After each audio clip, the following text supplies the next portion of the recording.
Sabtu Ahad sambung belajar lagi dalam 4 bulan tak sambung 4 bulan tak belajar lah tuan-tuan. Maknanya kalau nak ceritakan bahawa selama 4 bulan tu otak dah tepu habis. Tak biasalah tuan-tuan kan. Sebab yang saya sebutkan tadi, yang apabila kita datang ke surau ke masjid, yang kita anggap para jemaah ni macam ibu ayah kita lah. Yang di sekolah kita anggap anak-anak murid sebagai anak-anak kita. Bayangkanlah tuan-tuan, anak-anak yang kita tak jumpa 4 bulan, ibu ayah yang kita tak jumpa 4 bulan. Ya, siapa yang tak rindu? Dia walaupun mungkin tiada lagi jemaah wanita, mungkin sebab saya berkuliah di Putrajaya, jemaah wanita sudah dibenarkanlah. Mungkin bulan 8 kot insya-Allah. Semakin lama semakin longgarlah untuk sama-sama mengimarahkan masjid ataupun surau. Jadi tuan-tuan, juga semaklum saya pernah sampai sini. Kalau tuan-tuan pernah ingat, rasanya bulan berapa dah lupa tahun lepas tuan-tuan. Jadi pada malam ni saya sambung je lah apa yang saya sampaikan tempoh hari mengenai tentang kitab Sakaratul Maut dan Alam Kubur, yang insya-Allah pada hari ini secara ringkas kita akan membincangkan tentang alam barzah, iaitu selepas kita mati dekat mana pula kita tinggal. Firman Allah Subhanahu wa taala dalam surah Al-Mu'minun ayat yang ke-100 bermaksud, sedang di hadapan mereka ada dalamnya barzah yang mereka tetap tinggal padanya hinggalah hari mereka dibangkitkan semula pada hari kiamat. Iaitu apanya tuan-tuan? Manusia yang mati nanti, tak kisahlah mati yang macam mana sekalipun, asalkan manusia mati, maka selepasnya itu tempatnya di alam barzah. Sebagai contohlah, baru orang tanya, ustaz, habis macam mana orang yang mati yang tak jumpa pun kan? Contohlah mati di tengah laut, contoh mati yang di tengah hutan kan? Pergi memburu, contoh memburu haiwan, lepas tu dimakan pula dengan binatang buas, jasadnya hancur dalam perut, mana kuburnya?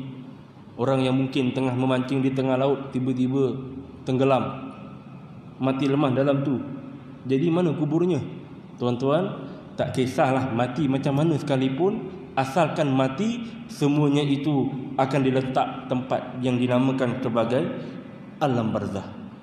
Cuma yang sedih lah bila mati tak dikubur, ya rasanya sedih. Mati dalam keadaan yang tidak beberapa nak baik. Hadis yang diriwayatkan oleh Ibnu Mas'ud menceritakan, apabila dia berjumpa dengan Rasulullah sallallahu alaihi wasallam dan bertanya kepada baginda, ya Rasulullah, apakah perkara pertama yang ditemui oleh si mati sejurus selepas mereka dikebumikan? Baginda menjawab, wahai Ibnu Mas'ud, tidak ada seorang pun yang bertanyakan soalan sebegini kepadaku kecuali kamu.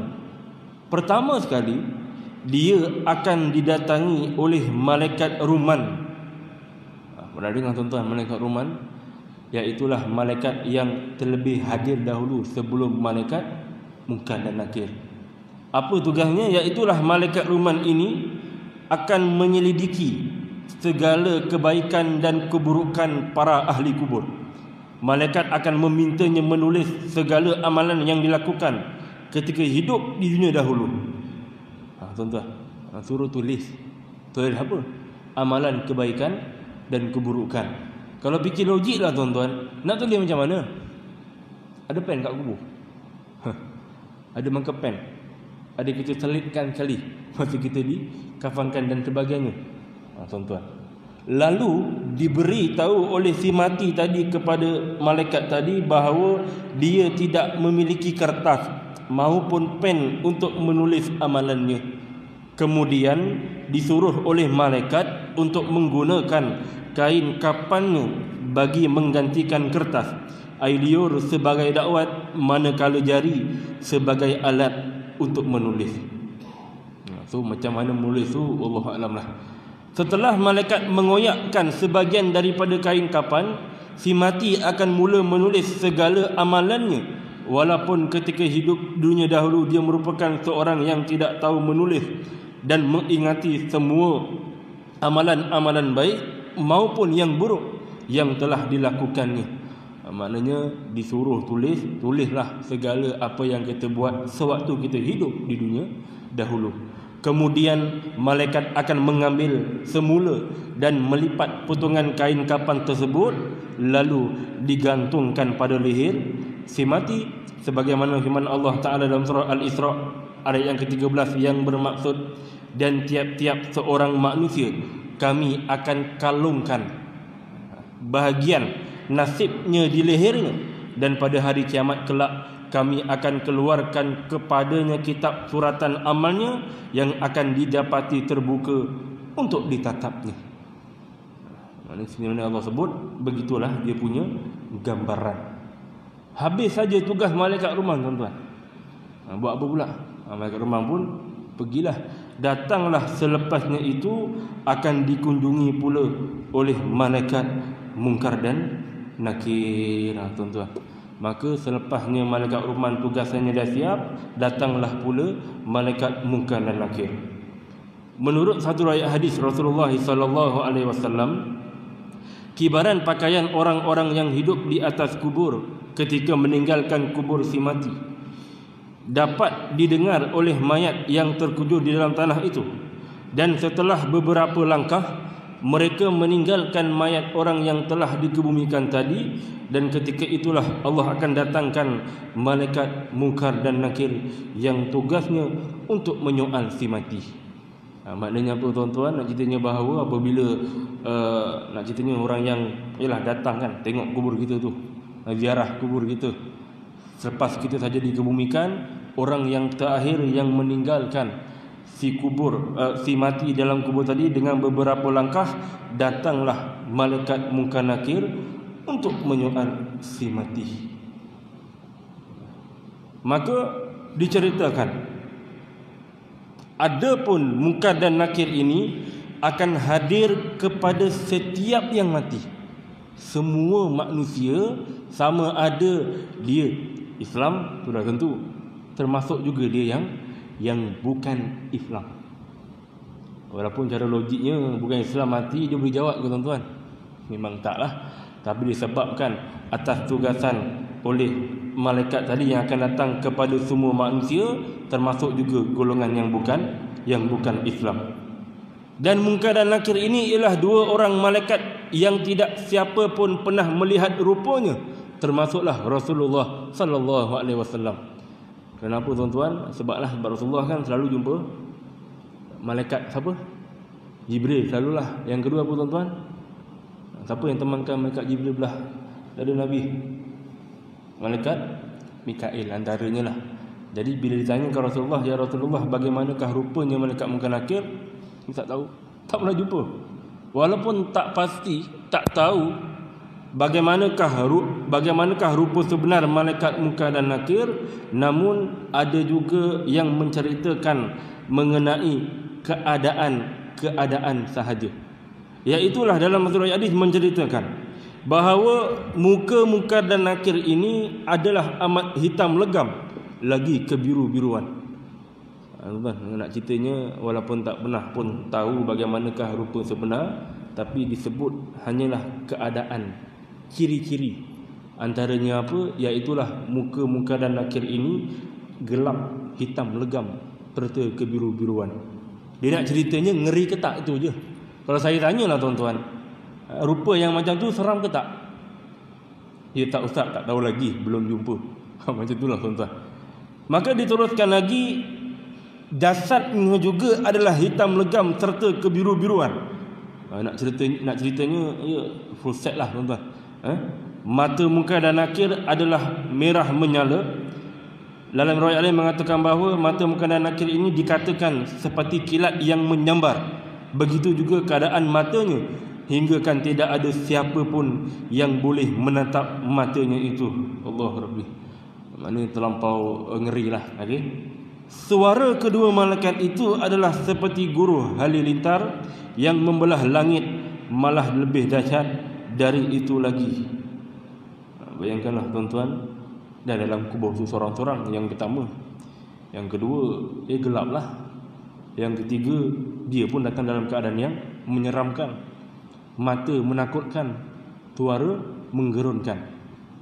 Maka bagaimanakah manusia, setiap manusia itu berada di dalam alam barzakh?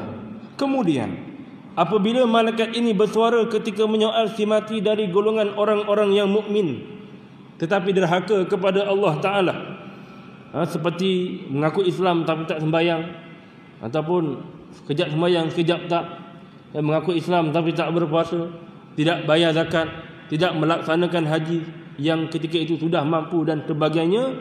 Mereka ini apabila malaikat bersuara, maka keluarlah dari mulut kedua malaikat itu suatu api yang menyambar dan membakar mayat-mayat tadi.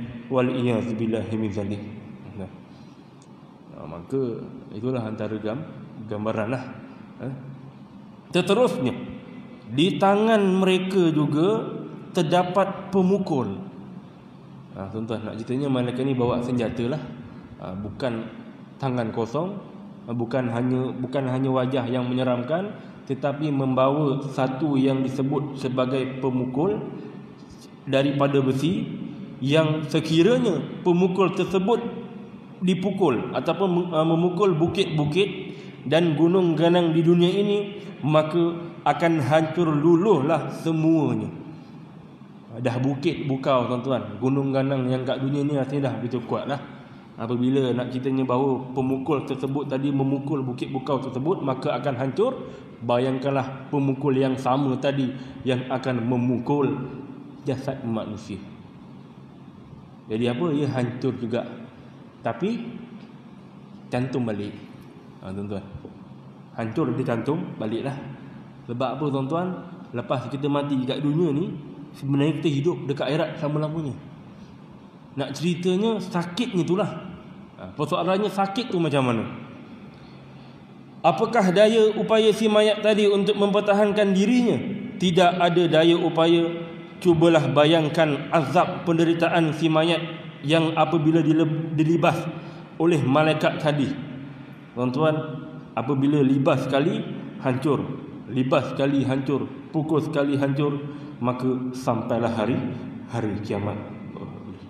Dia punya sakit tu sampai ke hati lah.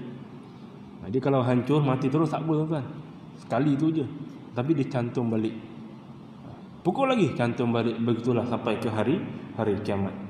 Malah bagi mukmin yang sejati, mukmin yang taat menjalankan setiap perintah Tuhan, mukmin yang ketika mana di dunia mengerjakan amal-amal soleh serta amal-amal yang akan dinilai Tuhan sebagai amal yang layak diberi ganjaran pahala, ketika mana kedua munkar dan nakir ini datang bertanyakan diri, mereka akan berkata-kata dengan suara yang lemah lembut. Tuan-tuan, berbezalah. Ingat, apabila malaikat datang kepada golongan yang beriman, datangnya mereka dengan suara yang lemah lembut. Apabila mereka bersuara lemah lembut, sedikit pun tidak menggerunkan si mati tadi, walaupun wajahnya menyeramkan lagi. Wajah memang tak boleh ubah, seram, tapi disebabkan suaranya lemah lembut tadi, sedikit pun tidak menggentarkan si mayat tadi. Maka apabila sampai saja malaikat kedua-duanya tadi, malaikat akan menyoal kepada mayat mukmin yang soleh tadi. Setiap soalannya dapat dijawab. Apakah soalannya tuan-tuan? Yang tuan-tuan selalu dengar bila waktu kematian lah kan, yang imam baca talqin tu, itulah ma rabbuka, siapakah Tuhan kamu dan sebagainya. Mukmin yang akan menjawab tadi, mereka akan jawab dengan lancar, dengan lidah yang fasih. Inilah yang berlaku kepada orang mukmin yang sejati. Maka senanglah mereka nak jawab soalan yang diberikan kepada malaikat tadi. Tetapi tuan-tuan, sebaliknya, apabila soalan yang sama juga ditujukan kepada golongan yang mukmin tetapi derhaka kepada Allah Ta'ala, mukmin yang mati membawa hati yang kotor, berselaput dengan sifat riak, sombong, takabur dan sewaktu dengannya, yang melaksanakan apa yang diharamkan oleh Allah Ta'ala di dunia, maka ketika mana soalan yang sama juga, siapakah Tuhan kamu? Nak jawab apa tuan-tuan? Kita akan jawab, Allah Tuhanku. Tapi tuan-tuan, soalan yang sama, siapakah Tuhan kamu, ditujukan kepada golongan yang derhaka tadi, mereka tak dapat jawab tuan-tuan. Bukan tak boleh jawab, tak dapat jawab. Senang, sekarang dunia senang lah. Siapa Tuhan kamu? Allah lah. Siapa lagi? 60 tahun lagi dia, Allah lah Tuhan aku. Betul. Di dalam kubur nanti tuan-tuan, ditanyakan kepada golongan yang derhaka, siapakah Tuhan kamu? Walaupun nampaknya mudah, mereka tak dapat jawab. Sebab apa tuan-tuan? Orang inilah yang disebutkan tadi, ketika mana di dunia dia tidak melaksanakan segala perintah Allah dan melaksanakan segala apa yang Allah haramkan. Dah kalau tak taat kepada Allah, buat maksiat kepada Allah, macam mana kita nak sebut Allah tu Tuhan kita? Sedangkan kalau kita kata Allah tu Tuhan kita, kita kena taatlah kepada Allah Ta'ala. Sama juga soalan yang terterusnya, siapakah penghulu kamu?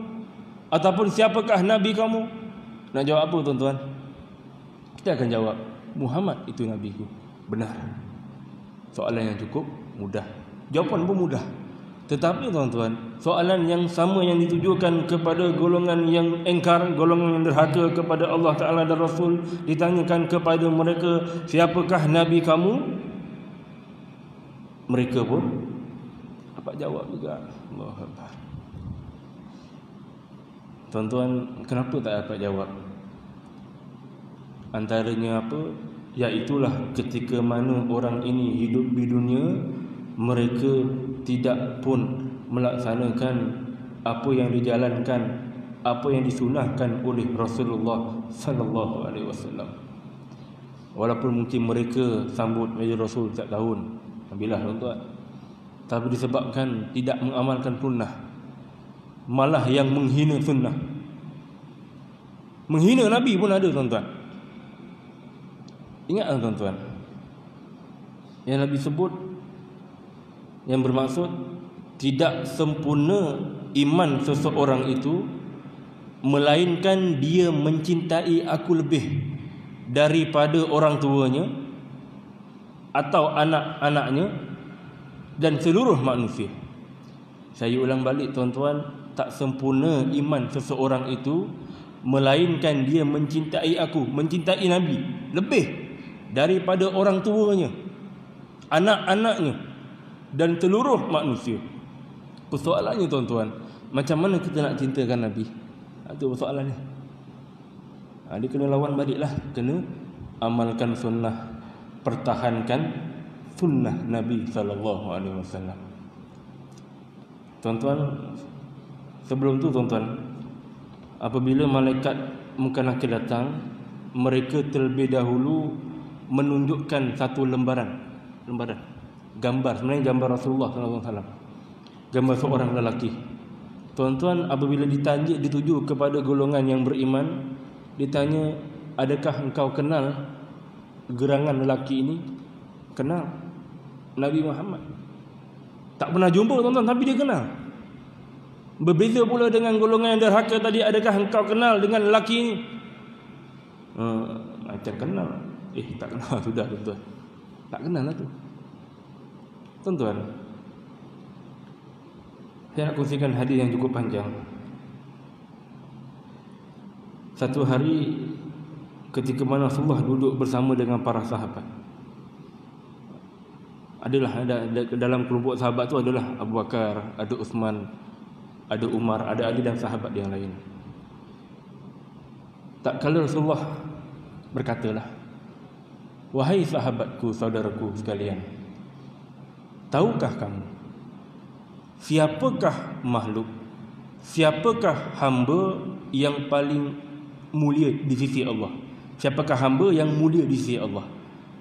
Tuan-tuan, ketika itu para sahabat terdiam. Yalah, dia fikirlah.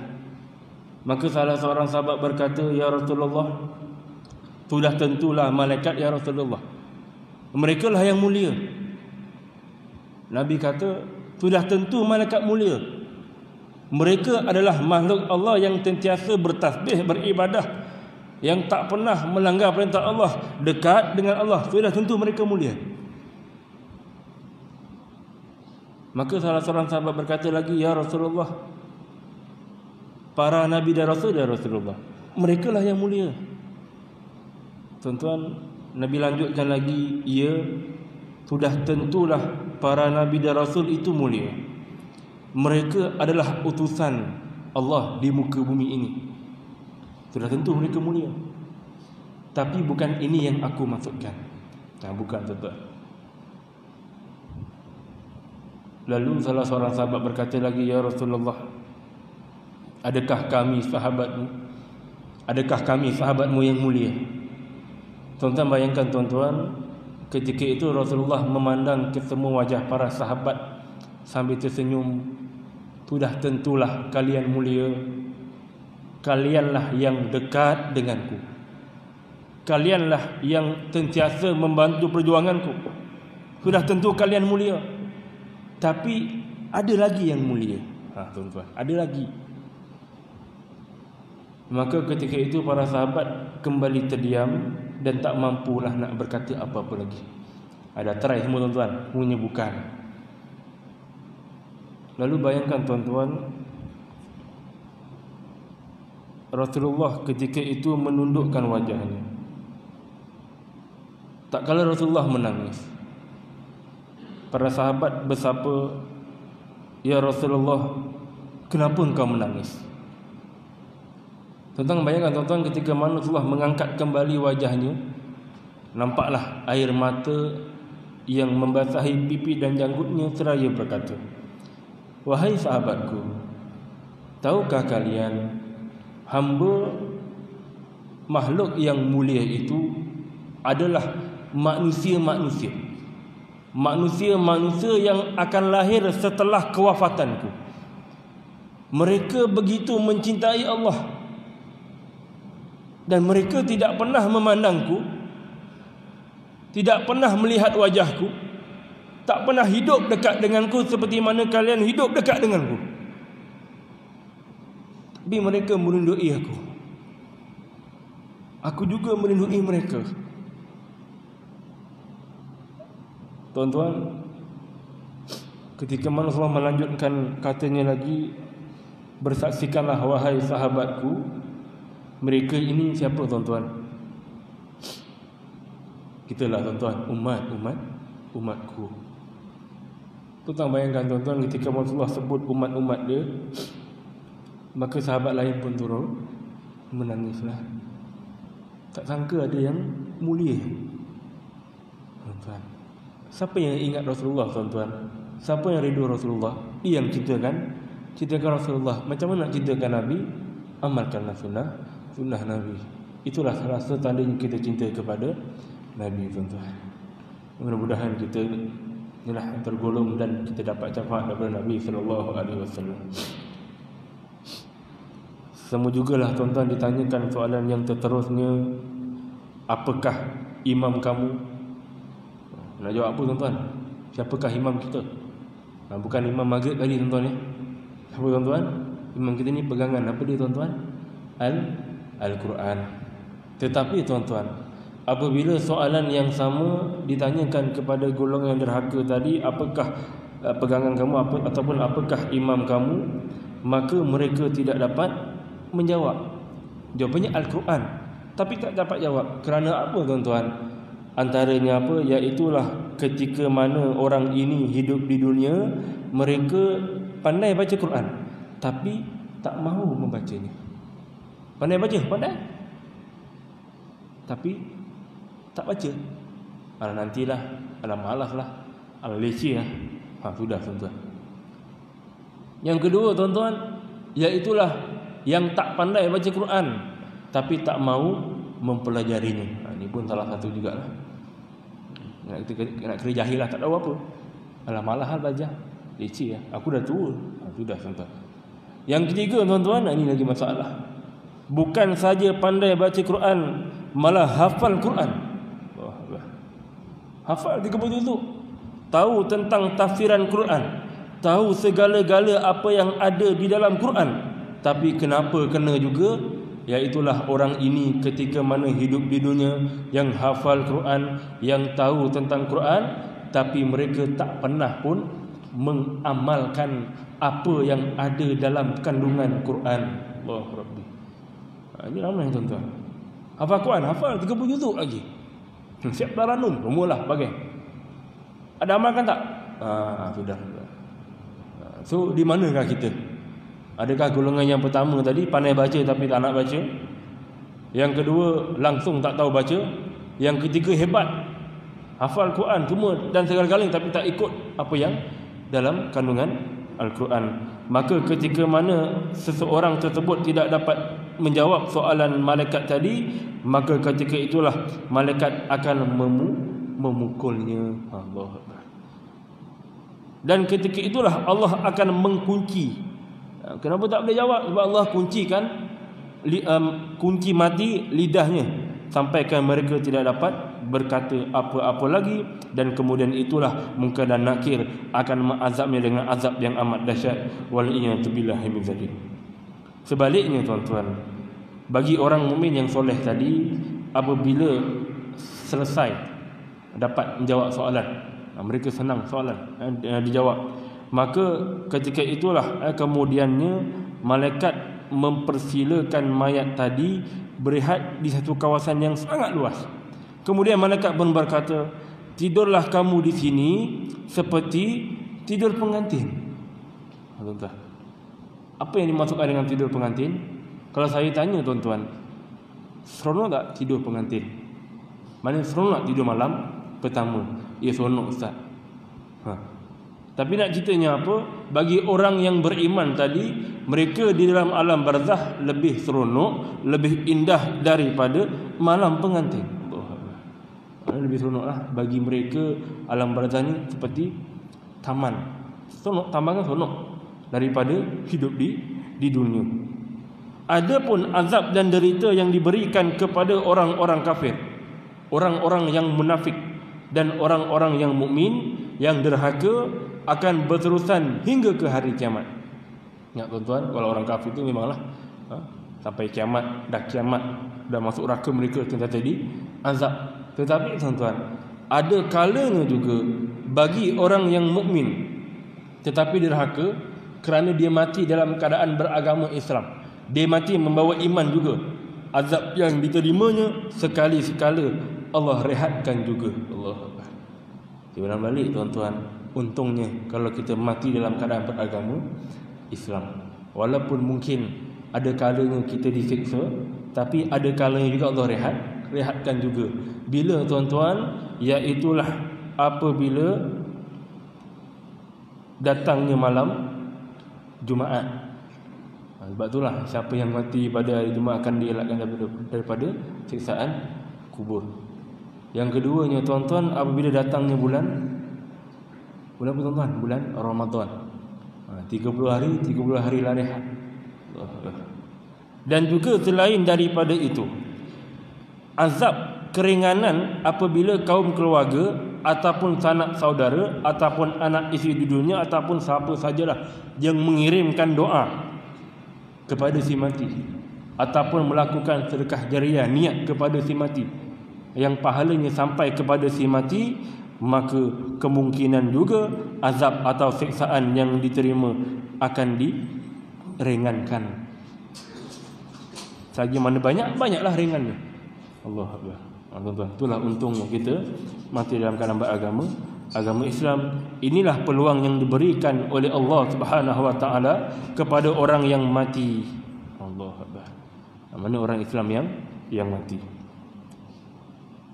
Seterusnya, selain daripada siksaan yang diterima oleh seseorang yang telah mati dalam keadaan derhaka kepada Allah Ta'ala, ada lagi siksaan-siksaan yang lain seperti yang disebut dalam hadis yang diriwayatkan oleh Abi Sa'id Al-Khudri, katanya, aku mendengar Rasulullah bersabda yang bermaksud Allah Subhanahu Wa Ta'ala telah mengirimkan kepada orang-orang kafir, termasuk juga orang-orang yang munafik dan orang mukmin derhaka, iaitulah Allah mengirimkan 99 ekor ular yang besar-besar. Allah Akbar. Berapa ekor tuan-tuan? Mau 9? Besar. Tuan-tuan, kalau nak ikut logiknya macam mana tuan? Tempat yang sempit satu, lepas tu ada 99. Tapi kalau sebut pasal alam gaib ni, dia bukan logik. Itulah gambaran yang Allah nak berikan kepada azab kepada orang yang derhaka. Iaitulah ular ini akan menggigit dan mengetik dengan amat bisanya ke atas mayat itu hingga ke hari kiamat. jika seekor ular yang disebut sebagai ular tanin bumi, seekor ular daripada 99 tadi datang ke atas bumi lalu menghembuskan nafas yang bisa itu ke muka bumi ini, nescaya tidak ada satu pun yang akan tumbuh di muka bumi ini. Bumi dalam ialah besar lah tuan kan, seekor ular aja. Apabila datang seekor ular lalu menghembuskan bisanya, maka tidak ada satu tumbuhan pun yang hidup. Bayangkanlah 99 kaki itu kurang dekat kubur tadi. Begitulah dahsyatnya siksaan yang diterima oleh orang yang munafik serta orang kafir serta orang-orang yang mukmin tetapi derhaka ketika berada di alam barzah. Lagi satu siksaan yang diterima oleh mayat yang derhaka kepada Allah Ta'ala, antaranya apa? Iaitulah dengan Allah menghimpitkan kuburnya. Antaranya lah tuan-tuan, himpit bukan sekali tuan-tuan. Memanglah himpitnya itu diceritakan bahawa himpitannya itu yang menyebabkan berselisihnya tulang-tulang rusuk. Himpit, buka balik tuan-tuan, himpit lagi, samalah hinggalah ke hari kiamat.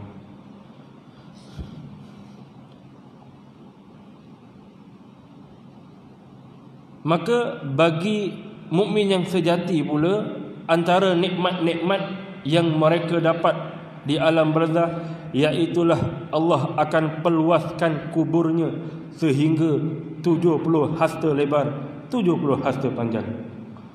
Nak ceritanya luas lah, nak ceritanya luas. Kenapa kena hasta? Ni hasta tuan kan? Saya lupa lah ni hasta kan.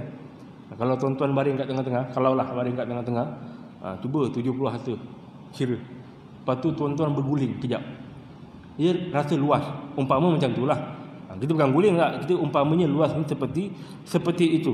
Dan kemudian juga Allah jadikan kuburnya itu seperti taman-taman yang menghijau. Allah. Nak ceritanya bahawa apa? Nak ceritanya kubur tersebut terlampau cantik lah, macam taman yang menghijau. Dan ketika itulah kuburnya tidak akan merasa panas dan sejuk, dingin, umpama tengah-tengah lah. Maka antara nikmat lain juga Allah berikan kepada mereka, kecuali nikmat-nikmat yang tidak terdapat di dalam syurga, seperti contoh nikmat bidadari syurga.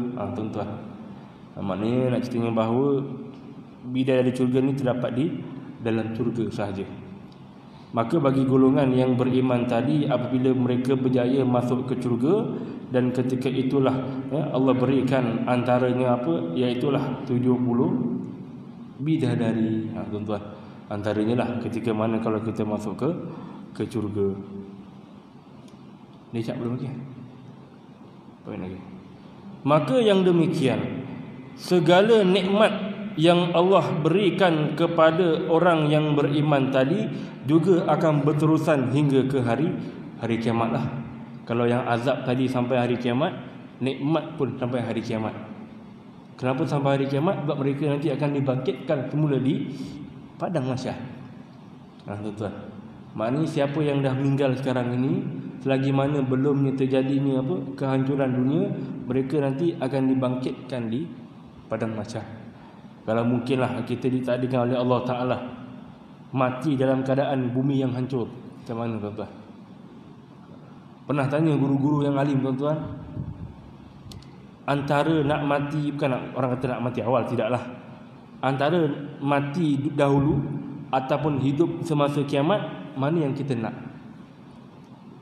Pernah tanya kat mereka, mereka kata bukan nak cepat mati, kalau boleh tak nak berjumpa dengan hari kiamat. Kerana apa tuan-tuan? Hari kiamat lebih dahsyat lagi. Maka yang sekarang ini yang sudah pun meninggal dunia, mereka akan sentiasa sama ada mendapat nikmat ataupun azab. Selain daripada itu tuan-tuan, termasuk jugalah selain daripada doa dan sedekah jariah, doa-doa yang lain seperti zikir, bacaan Yasin, bacaan tahlil yang disedekahkan kepada si mati, maka pahala itu juga akan tetap sampai, tuan-tuan. So tak adalah istilah ada ke pergi Yasin Pak Abah sampai pahala, tidak, tuan-tuan. Sampai, tuan-tuan. Ini banyak kitab-kitab seperti kitab Ar-Ruh karangan Imam Ibnu Qayyim Al-Jauzi mengatakan bahawa apa yang dibacakan daripada ayat Quran itu untuk si mati, maka akan sampailah pahala tersebut. Sebab itulah, tuan-tuan, bila kita dah tua kan, anak ada ramai, pesan kat mereka, bila ayah mati nanti, jangan lupa doakan mak, jangan lupa doakan ayah. Selalu jugalah kita ziarah ke kubur. Kenapa Nabi sebut sentiasalah menziarahi kubur? Kerana akan datang sifat insaf. Dan apabila orang yang mendoakan di atas kubur, maka doa itu juga tetap sampai. Jadi, tuan-tuan, saya rasa sudah lebih kurang 1 minit lagi nak masuk waktu Isyak. Dan mudah-mudahan apa yang disampaikan tadi dapatlah sedikit sebanyak jadikan pengajaran untuk kita. Itu hanyalah ringkasan saja, sedikit gambaran, ada lagi gambaran yang lain, tapi saya rasa sekadar itu saja daripada saya terlebih dahulu. Mudah-mudahan apa yang saya dapat pengajaran, dan mintalah kita akan sentiasalah bersungguh-sungguh dan istiqamah dalam melaksanakan segala tuntutannya. Mudah-mudahan kita berjodoh di akhirat, insya-Allah. Sekian, Assalamualaikum warahmatullahi taala wabarakatuh. A'udzubillahi minasyaitonirrajim. Bismillahirrahmanirrahim. Alhamdulillahirabbil alamin. Wassalatu wassalamu ala asyrafil anbiya'i wal mursalin wa ala alihi wa sahbihi ajmain. Ya Allah, ya Tuhan kami, ampunkanlah segala dosa-dosa kami, ya Allah. Ampunkanlah segala dosa ibu bapa kami, ya Allah. Ampunkanlah segala dosa guru-guru kami, ya Allah. Ampunkanlah segala dosa seluruh muslimin muslimat, ya Allah. Ya Allah, ya Tuhan kami, sesungguhnya kami titipkan kepadamu apa yang telah Engkau ajarkan kepada kami, maka kembalikanlah ia kepada kami ketika kami berhajat padanya, dan jangan Kau buat kami lupa kepadanya. Walhamdulillahirabbil alamin.